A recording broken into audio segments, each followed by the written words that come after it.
Here we go. Yeah. Hi friends, we're in our bedroom, believe it or not. Cat's often in here too.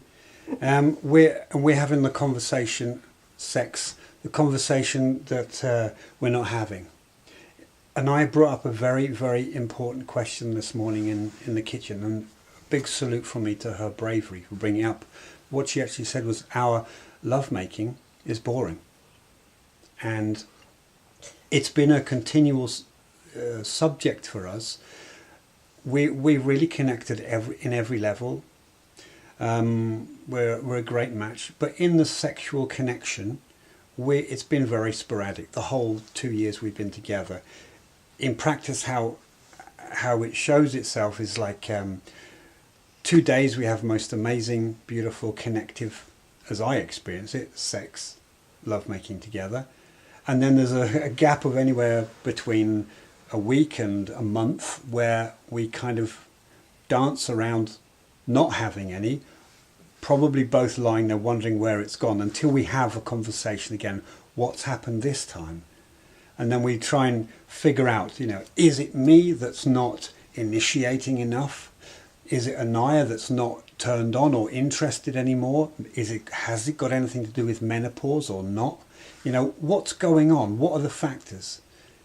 And something important that came up this morning was that if we're in a new paradigm, the reasons why we used to make love as a species was, reproduction of the species kind of stuff and keeping it all together. If that reason isn't there anymore and we're in conscious union, conscious loving connection with each other, then that old reason of it's been so many days, therefore we ought to, or therefore I ought to lay back and think of England, that set of reasoning's gone.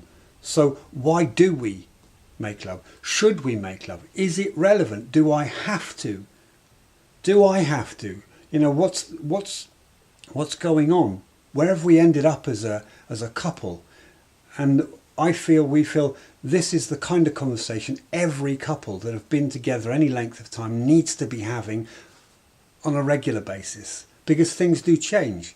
We've got lots of friends who have been married 10, 20, 30 or more years. Their lovemaking's dried up, and the tantric course for dummies hasn't worked, and looking for something else to fix the issue. Just lastly, before I shut up, up until now, most couples, consciously or unconsciously, have judged the quality of their relationship by the frequency of sex, not the quality necessarily, the frequency. How often, how often does it happen? How long does it last? And that is crap. That is utter crap. But I, for one, have difficulty in my heart feeling for something else. And this is where it comes in. Are we into the vibration, the field within which we are connecting with each other other than lovemaking? Is the stuff we can do in there. I'm babbling now. But there's a lot going on, and it's like we don't have the answers. We want to open the question with us and with you. What the fuck is going on? And then what can we do? Hi, beloved friends. Yeah, Pete has described it pretty accurately, where we find ourselves. And I know this is a very important place. It's a very important place for everybody. Maybe it's a more important place for women. I can remember quite clearly my mum shutting up shop and explaining to me that she doesn't do that anymore. And thank goodness, because it wasn't really up to much anyway. Sorry, Mum and Dad. Hope you're not listening. But I must say, they talk very, very openly about this subject, because I am forever asking them why. What is it that happens? Dad, are you sure you don't have these feelings anymore? Mum, are you sure you did the right thing at that age? And it does seem like it was something that weaned away from my parents. But I remember being a child and being horrified that such a thing was possible. I remember that moment on the sofa. And I said to myself, ooh, that is not going to happen to me. I will not find myself in my mother's place. Hi. I'm in my mother's place. I believe, I hope, I pray to God I am speaking the truth when I say this. I am aware there is a tendency to close to sexuality, maybe in the feminine line, or maybe in my feminine ancestral line. Although saying that, my mum's sister is in her late 60s and is ravenous for more sex. So it's not everywhere, but I know my mum definitely sort of closed the door on things. And this very, very thin line I have to walk is, do I, Julie, that's my birth name, do I, Julie, a separate and sovereign being, want to make love now? Or, and that could be a yes or a no, if it's a no, I have to check again. Is this I, Julie, speaking? Or is this the tired, disappointed, heartbroken feminine that's in my British, I would say it's in the British side of my ancestry. It's definitely not the Irish. The Irish side, I'm sure, are doing it all the way into the coffin. That's where I am. And what annoys me the most, you know, I say in the books and the workshops and to one-to-ones, oh my God, whatever you do, keep the flame of sexuality alive. This energy is so important for the well-being of the body and the mind and the joy and the intimacy and the fun between you. Just keep it going, just keep it going. And I am and have not been able to keep it going. And well done. yeah. Well done. And meticulously looking at that, sincerely praying about that. I've checked in with my anatomy. Is everything okay down there? Hello. You know, is there life down there? Yes, there's life down there. There's joy in my heart. I want to dance. I want to be funky. I want to dress up. I even did a flippin' tribal naked dance a week ago for Pete. So I know the energy is there. The aliveness is very much inside of me. But when it comes to sharing that with Pete, it always feels so awkward, so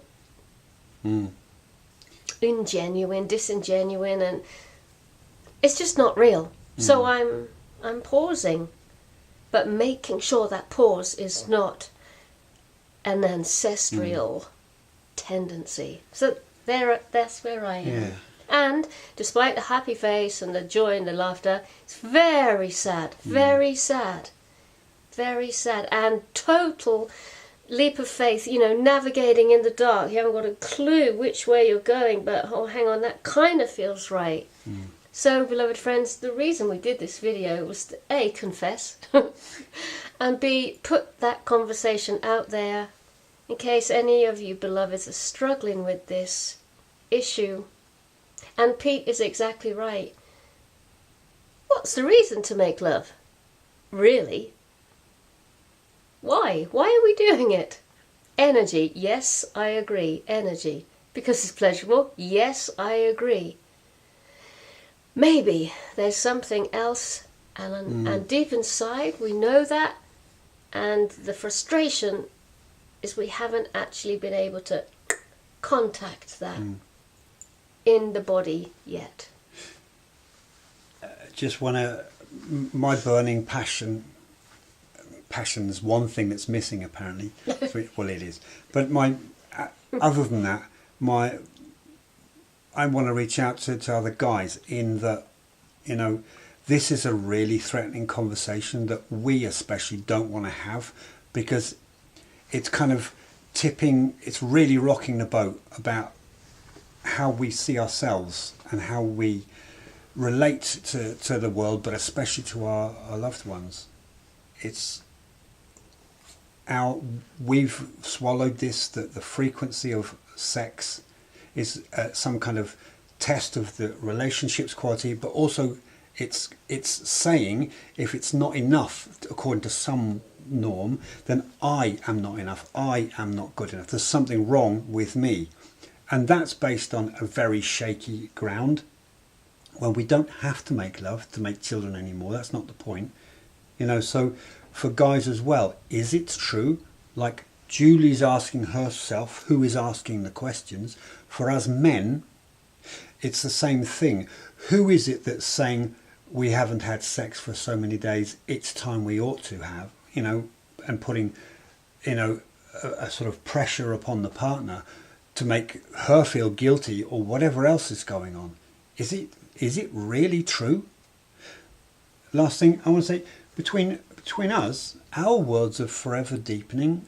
I feel since we came back from our month in the cabin, we've had an amazing experience, and there's so many little pieces of our relationship that are kind of bits coming away that no longer serve, and I feel we're forever deepening in love and trust and support and backup of each other. And there's more romanticism. For me, there's more passion of a form. So this one area, this is the one big area that almost couples never have. And we want to bring it because it's important to us too, what's going on. So that's it for me. Last piece from me, please. And the cat. When I put the post up that we're going to have this conversation, I typed into Google image older... Whoa! Hello. Not quite sure what's happening there. Okay, I typed into Google image older couples making love. No such thing. No such thing. I put hot older couples making love. There are no pictures on Google image.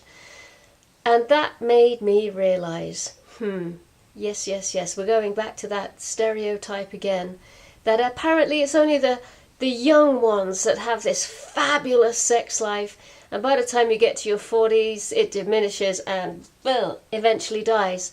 I keep saying to Pete, come on, let's make some erotic photos of our older bodies. No Photoshop, no, holding the stomach in. No, as it really is. And you won't get to see anything that interesting, but, to actually have the energy of an older couple totally in the throes of fornication and no touch-ups. So maybe that could be the way. We start making erotic photos, showing them around, and we realise, there's still plenty of life left in us. There is. Alrighty. Thanks a lot. Can't wait to hear your comments. Yeah, really, please. Wow. That was fun.